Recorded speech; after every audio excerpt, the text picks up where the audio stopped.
자, 오늘 룻기서 2장 4절과 9절에 있는 이 말씀은 이런 이야기입니다. 그러니까 룻기가 지금 이 내용이 그렇게 중요해 보이지 않은 내용 같은데도 이렇게 그 어떤 상황을 상세하게 설명을 하지 않습니까? 우리가 연극이나 이런 걸 보면 전체 스토리를 쭉 지나가다가 어떤 한 지점에 가서는 그 내용, 그 상황이 너무 중요하기 때문에 그 상황을 아주 자세히 해야만 하는 그런 상황들이 있지 않습니까? 그러니까 오늘 본문이 별로 중요해 보이지 않아 보여도 이 내용이 중요하기 때문에 이 상황을 자세히 표현한 거거든요. 그래서 오늘 이 이야기를 여러분들과 함께 잠시 좀 짧게 좀 오늘 나누고 여러분들과 함께 대화하는 시간을 좀 가져보도록 하겠습니다. 자, 오늘 이 이야기는 좀 이런 이야기가 되는데요. 우리 지난주에는 좀 이런 이야기들과 여러분들과 함께 나누었었습니다.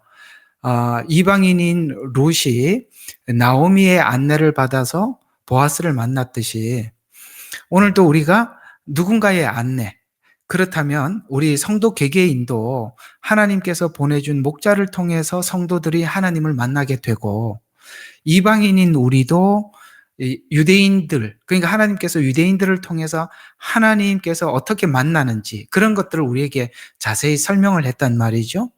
그래서 여러분 성막을 보면 하나님께서 모세에게 성막을 지으라라고 하셨어요. 그리고 난데 그 성막을 다 설계도를 말씀하시고 난데 가장 끝에 이런 말씀을 하신 거 중요합니다. 그게 뭐냐면 거기서 나와 만나고, 이런 말씀이 있어요. 그러니까 결국에는 이 성막을 다 지었던 목적이 뭐냐면은 거기 이렇게 내가 너에게 준 식양대로 짓고 거기에서 내가 임재할 테니까 거기서 나하고 만나자, 이렇게 하신 게 있습니다. 사실 우리가 하나님께서 여러분의 이제 오늘은 제가 좀 준비한 이야기 말고 조금 그냥 다른 데로 그냥 빠져서 좀 설명을 한번 해드릴게요. 여러분들이 각자가 여기 이제 주님을 만나고 싶지 않은 사람들이 누가 있습니까? 다 주님을 만나기를 갈구하고 사모하고 그러지요. 그런데 이런 게 있어요. 여러분들이 주님을 만나고 싶어서 주님을 이렇게 만날까 저렇게 하면 만날까 나름대로 여러분들이 이렇게 헤매는 시간들이 있습니다. 그런데 그 헤매는 시간을 하나님께서 필연적으로 모든 성도들에게 주거든요. 근데 왜 그 헤매는 시간을 주시냐면은 진짜를 만났을 때 알아보게 하기 위해서 그런 시간을 주시는 것입니다. 그래서 이제 오늘은 조금 이야기 좀 색다른 이야기가 될 수도 있습니다만, 우리가 처음부터 여러 종류의 사람들이 하나님을 만나는 과정들이 다 다른데, 어떤 사람들은 불신자로 있다가 하나님 앞에 주님을 만나러 들어오는 과정에서 그냥 불신자로 살 때 이미 그 살아갔던 삶이 주님을 만날 수밖에 없는 주님을 만날 수밖에 없는 길을 안내받아서 들어오신 분들이 있어요. 그러니까 불신자로 살면서 하나님을 찾게 하고 그리고 이렇게 만나게 되는 경우가 있는가 하면, 또 대략 어떤 사람들은 정말 이 교회 저 교회 그 교회, 그러니까 여러 교회를 다니다가 이제 마지막에 하나님께서 그 여러 교회를 다니면서 우리가 그 하나님을 찾을 수밖에 없는 어떤 고뇌, 갈등, 고민, 이런 시간들을 하나님이 허락하셨다가 언제 하나님께서 준비한 그 사람을 만났을 때 여러분들이 궁금했던 거, 알고 싶었던 것들을 하나님께서 그 사람의 입을 통해서 우리 모두에게 알려줌으로써 그렇게 만나는 만남도 있다는 것이죠. 그러니까 무슨 말이냐면, 오늘 여기 보면은 룻이 나오미의 친절한 안내를 받아서 보아스를 만나게 돼요. 그러면 룻은, 우리가 룻기라는 성경 전체를 보니까 룻은 이렇게 나오미 가정이 모압에 내려갔고 룻은 이렇게 따라 올라왔고 그 다음에 나오미를 공양하기 위해서 그때 이제 이스라엘은 추수를 할 때 그 떨어진 이삭을 절대 줍지 않습니다. 왜냐하면 지나가는 나그네나 과부들을 위해서 남겨두라고 하나님께서 말씀하셨거든요. 그러니까 추수를 하고 그게 떨어진 이삭을 줍기 위해서 우연히 갔는데 거기가 이제 보아스 밭이 되고, 그런데 너무 열심히 그 이삭을 줍는 모습을 보고 보아스가 묻죠. 누구냐, 저 사람이. 라고 물었을 때 그 종들이, 그는 나오미를 따라 올라온 그런 이런 누구누구입니다 라고 이야기를 하고, 그걸 이제 보아스가 유심히 보게 되고, 이제 다른 밭에 가지 말고 여기서 이렇게 줍게 하라고 이렇게 함으로써 거기서 이제 보아스의 눈에 들어오게 되고, 나중에 더 깊이 보아스를 만나게 되기까지 이 모든 일련의 과정이 누구의 안내를 받았냐면은, 사실은 나오미를 따라 올라왔던 것도 나오미의 안내를 받아서 올라왔기 때문에 뭐예요? 그 나오미를 따라 올라왔기 때문에 이스라엘과, 쉽게 말해서 이 나오미 가정과 이렇게 조인이 될 수 있었던 것이죠. 이해가 가요? 나오미를 따라 올라왔기 때문에 보아스를 만나는, 그러니까 이 이스라엘과 하나가 될 수가 있었어요. 또 하나는 결국에는 이 룻은 그러니까 룻은 보아스를 만나야 해요. 보아스를 만나기 위해서는 누구의 또 안내를 받느냐면, 이 나오미의 안내를 받아서 거기서 이삭을 줍다가 보아스의 눈에 들어오게 되고, 나중에 이 나오미 가정에 남자가 아무도 없으니까 이 가정을 회복시켜줄 가장 가까운 친척을 찾는 과정 속에서도 나오미가 어떻게 해서 그 발치에 누워 있어라 라고 해서 그 발치에 누워 있다가 보아스를 만나게 되고, 그렇게 해서 결국 이 룻이 뭡니까? 나오미의 이 가정에 이제 완전히 연결이 되어서 지금 죽어 있는 나오미 가정을 회복시키죠. 이게 로마서 9장부터 11장에 있는 큰 그림이고, 하나님이 원래 구원을 구상한 설계라는 거예요. 그러니까 이렇게 하나님께서 우리로 하여금 이렇게 안내자, 나오미를 통해서 안내를 하셔서 주님을 만나게 되듯이, 우리가 사실 지금 이 한국 교회나 우리 성도들이 무너져 있는 게 뭐냐면, 하나님께서 여러분 각자에게, 우리 성도들이 각자 하나님 앞에 구하죠. 하나님, 저희들이 주님을 만나기를 원합니다.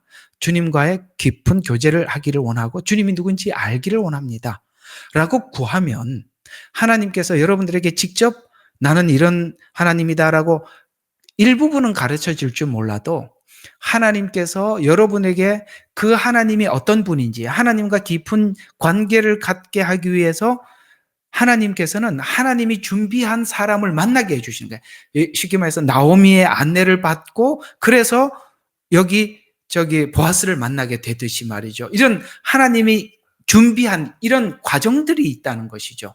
근데 이제 대체적으로 이 과정에 대해서 우리 모두가 인정하지 못하면, 하나님께서 이렇게 사람의 안내를 받아서 주님을 만날 수 있도록 이렇게 만나게 해주었던 사람을 우리가 발로 차버리면, 쉽게 말해서 그걸 거부해버리면 룻은 아무 의미가 없는 거예요. 이해가 가시죠? 아무 의미가 없어요.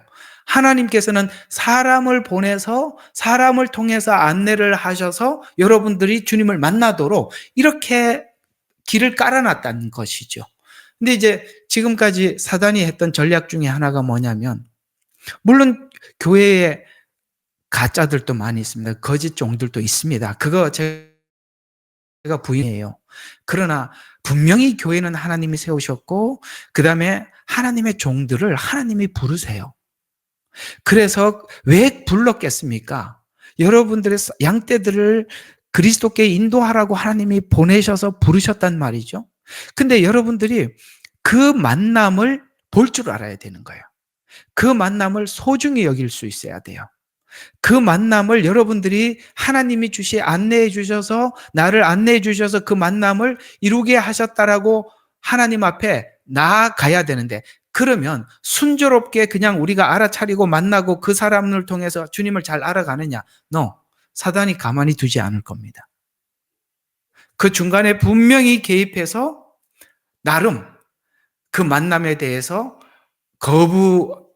불편한 마음을 갖게 하든지, 그뭐 어떤 인간적인 부분에서 내가 이게 마음에 드니 마음에 안 드니 뭐 이렇게 해서 이유를 들어서 그 만남을 이렇게 어그러지게 만드는 것이죠. 그러나 여러분, 그런 부분들을 여러분 스스로가 감수하지 못하면 그 만남이 하나님이 준비한 만남인데 그 만남을 우리가 함께 가질 수가 없는 거예요. 이게 굉장히 중요한 거예요. 오늘 룻이 올라왔더라도 결정적으로는 보아스를 만나야 돼요. 보아스를 만나기 위해서는 필연적으로 이 나오미의 가이드는 너무나 중요한 것입니다. 주의 종들의 역할이 뭘까요? 오늘 여기 나오미와 같은 역할들입니다. 이 보아스를 만나기 위해서는 이러해라 라고 가르쳐 줬기 때문에 오늘 여기 룻은 나오미가 가르쳐 준 대로 했고, 보아스는 결국 룻을 만나게 되지요. 이런 과정이 있다는 여러분들이 꼭 알아두시면 하나님께서 이렇게 짝지어주고 또 만나게 해주신 이런 만남들을, 때로는 그런 어떤 만남에 불편함이 있을 수 있어요. 그러나 그걸 감수해야 돼요. 제가 오늘 짧게 설교한다 그러니까 제가 옛날에 있었던 간증을 하나 좀 하면서 오늘 이 부분과 연관이 있으니까 간증을 하고 좀 마치도록 하겠습니다. 신학교를 다닐 때 전도사 때였습니다. 제가 그 섬겼던 목사님은 군대 군인 출신이셨는데 당신 부대가 2등을 한 적이 없는 분이셨습니다. 그러니까 이분은 이제 저를 정말 아주 군대 훈련병처럼 너무너무 혹독하게 훈련을 시키셨어요. 그래서 제가 5년을 그 교회에 있었는데 하루에 진짜 3시간, 4시간도 겨우 자고 정말 힘들게 사역을 했습니다. 너무 힘드니까 도망가고 싶은 거예요. 꼭 이렇게 해야 되나? 전도사 때 이렇게 해야 내가 목회를 하나? 이제 밖에 나가서 내가 설교를 하면 사람들이 너무 좋아하는데 지금 당장 나가서 그냥 개척을 할까? 이런 갈등이 왜 안 생기겠어요? 왜냐하면 그런 교회도 막 생기고 내가 어디에 오라는 데도 있고 신학교 다닐 때 전도사 때 막 그런 사람들의 청빙도 있고, 그래서 그만둘까 했을 때 하나님께서 엄청난 중요한 이야기를 했습니다. 최소한 여기서 내가 5년은 내가 버티지 못하면 앞으로 나가서 목회를 할 때 모든 성도들을 다 영혼을 죽인다고 그러시더라고요. 그래서 그게 되게 이해가 안 갔어요. 꼭 이렇게 훈련을 받아야 되는 건가? 그래서 하나님께서 그런 마음을 그래서 유혹도 많아요. 여기서 이렇게 길이 열리기도 하고 저쪽에도 막 길이 열리는 거예요. 이게 다 유혹이거든요. 될 것 같지요. 근데 제가 지금까지 목회를 하면서 느낀 게 뭐냐면 제가 그 교회 5년을 너무 잘 견뎠다는 겁니다. 지금 나오는 이런 모든 것들이 제가 거기서 배운 것들입니다.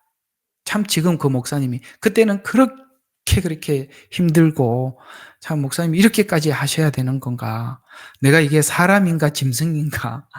이런 생각이 들 만큼 참 어렵게 그 시간을 버텨왔지만 그 버텨오면서 누적된 그 신앙과 각오가 오늘까지 선교지에서 지금도 그 빛을 발하고 있다는 걸 제가 그걸 느껴요. 지금 이렇게 하는 것들이 그때 했던 훈련에 비하면 아무것도 아닌 거예요. 그래서 하나님께서 이런 게 참 중요하구나. 오늘 여기 나오미가 룻을 안내를 하잖아요. 그 안내에 이의를 제기할 수도 있지만 룻은 한마디도 나오미에게 어떤 말도 하지 않습니다. 하라고 하는 대로 합니다. 여자가 그 남자가 잠들어 있는 그 발꿈치에 잔다는 건 아주 수치스러운 일이에요. 여자분들 한번 생각해 봐요. 얼마나 수치스러운 일입니까? 그래도 그 수치스러운 일을 하라고 그러니까 롯은 합니다. 이걸 하면서 우리가 얻어지는 게 너무 많은 거예요. 그러니 사랑하는 여러분, 하나님께서 어느 시간은 하나님께서는 전도서에 모든 것이 때가 있다고 했습니다. 심을 때가 있어요. 심어야 될 때 거두려고 하면은 아무것도 얻을 수가 없습니다. 시간들이라는 게 심고 자라야 하는 시간이 있고 결국은 추수할 시간이 있는 거예요. 요셉이 보디발 집이라는 과정이 있는 거예요. 감옥이라는 과정이 있는 거예요. 한 가정에서 훈련을 받아야 될 시기가 있고 감옥과 같이 아주 그 정치적인 고수들이 모이는 곳에서 배워야 하는 시간들이 있는 거예요. 결국은 요셉은 총리가 되었을 때 앞에서 훈련되고 배웠던 걸 가지고 애굽을 다스리는 것입니다. 이러는 것처럼 오늘 나오미도 이 모압에서 내려가서 가졌던 여러 가지 실패들, 남편 죽고 아들 죽고 그러면서 얻었던 수많은 것들, 그걸 가지고 다시 룻에게 요구하고, 요구는 또 룻은 나오미의 말에 어떤 말도 이의를 달지 않고 그대로 순종함으로써 결국 하나님 나라의 그 아름다운 완성을, 오벳을 낳고 이새를 낳고 이새는 다윗 왕을 낳으니라. 지금 룻기는 그걸 설명해 주고 싶은 거예요. 그런데 그게 우연히 그냥 있었던 일이 아니라 우리 모두 다 나름대로 대가를 지불해야 되는 거예요. 나오미는 나오미가 대가를 지불해야 될 것이 있는가 하면 룻은 룻대로 대가를 지불해야 되는 것이 있습니다. 우리가 대가를 지불하지 않고 얻은 축복은 없습니다. 그런 것처럼 사랑하는 여러분, 우리가 예레미야 눈물이라는 방도 있고 나름 하나님께서 여러분 가정과 주변과 모든 형편을 통해서 하나님께서 훈련하시는 부분들이 있을 거예요. 그러나 그런 부분들을 여러분들 그저 잘 감수하시고, 아주 간단해요. 내가 죽으면 다 넘어갈 수 있는 일인데 내가 살아있으면 그걸 못 이겨요. 그걸 잘 넘기실 때 여러분에게 하나님이 예비한 은혜가 여러분이 상상할 수 없는 어떤 것을 하나님이 준비해 두셨으리라 생각이 듭니다. 오늘 뭐 준비한 내용하고 전혀 다른 이야기지만 오늘 되게 뭐 하나님 주시는 마음의 감동에 따라서 여러분들에게 말씀을 드렸습니다. 내가 룻이 어머니가 가는 곳에 나도 가고 어머니 죽는 곳에 나도 죽겠습니다. 죽음 위에는 어머니와 나를 떨어질 수 없습니다. 여기까지는 입으로는 사람들이 고백할 수 있어도 이렇게 부끄럽고 수치스러운 행동을 하라고 그럴 때 내가 죽으러 왔지 이렇게 부끄러운 일을 하러 왔나? 이렇게 생각하게 사단은 만드는 거예요. 여러분 주님과 함께 죽으러 간 사람이 부끄러운 일을 왜 못해요? 죽는 일은 하고 부끄러운 일을 못하겠다는 거예요? 주를 위해서 내가 마지막에 단두대 앞에서는 믿음을 지키겠다 그러면서 지금 왜 하나님 앞에 이런 거는 아무것도 못하는 것입니까? 그래서 우리가 늘 거기에 머물러 있는 것입니다. 더 나가시기를 바랍니다. 더 나가시려면은 여러분이 주님 안에서 죽으셔야 해요. 그러면 얻어지는 것이 많습니다. 오늘 두서없지만 하나님 주시는 감동대로 여러분들에게 짤막하게 말씀을 드렸습니다. 기도하고 마치겠습니다. 하나님 아버지, 고맙고 감사합니다. 우리가 하나님 앞에 얻기 위해서는 아버지 하나님, 우리가 이뤄야 하는 것도 있어야 되는 줄로 믿습니다. 그러기 위해서는 하나님, 정말 입으로는 정말 주님 죽기까지 따르겠다고 하면서도 하나님, 우리가 자존자리 앞에서는 아무것도 하지 못한다면 우리가 무엇을 주님을 위해서 내어놓을 수 있겠습니까? 하나님께서는 한 번 죽는 것을 요구하는 것이 아니라 날마다 죽기를 원하십니다. 그래서 오늘도 주 안에서 죽어서 주님의 그 부활을 경험하는, 또 그 새로움을 경험할 줄 아는 우리 사랑하는 성도들이 되게 하옵소서. 감사드리옵고 예수님 이름으로 기도드렸습니다. 아멘. 예레미야의 눈물은 시대에 맞는 말씀 선포와 변질되지 않은 순수 복음을 외치고 있습니다. 함께 연결되어 하나님께 예배드리며 이 마지막 때에 하나님께 쓰임받길 원하시는 분은 카카오 채널로 연락 주시면 연락드리도록 하겠습니다. 고정 댓글에 채널 경고와 착제에 대비한 예비 채널과 제2채널 링크를 올렸습니다. 이 채널 또한 구독 부탁드리겠습니다. 감사합니다. 우리는 역사상 가장 중요한 시점을 지나고 있습니다. 하나님께서는 하나님의 일을 하시기 전에 사람을 준비시키셨음을 우리가 알고 있습니다. 하나님 말씀은 마지막 때에 대추수, 대부흥의 때가 있다고 분명히 예언하고 있습니다. 아멘. 하나님의 말씀이 그대로 성취될 것을 믿습니다. 예레미야 눈물은 잠자는 교회와 영혼을 깨우기 위해 노력하고 있습니다. 이 가슴 뛰는 일에 함께 하길 원하시는 분은 카카오 채널로 연락 주시기 바랍니다. 당신은 위대한 하나님의 사람입니다.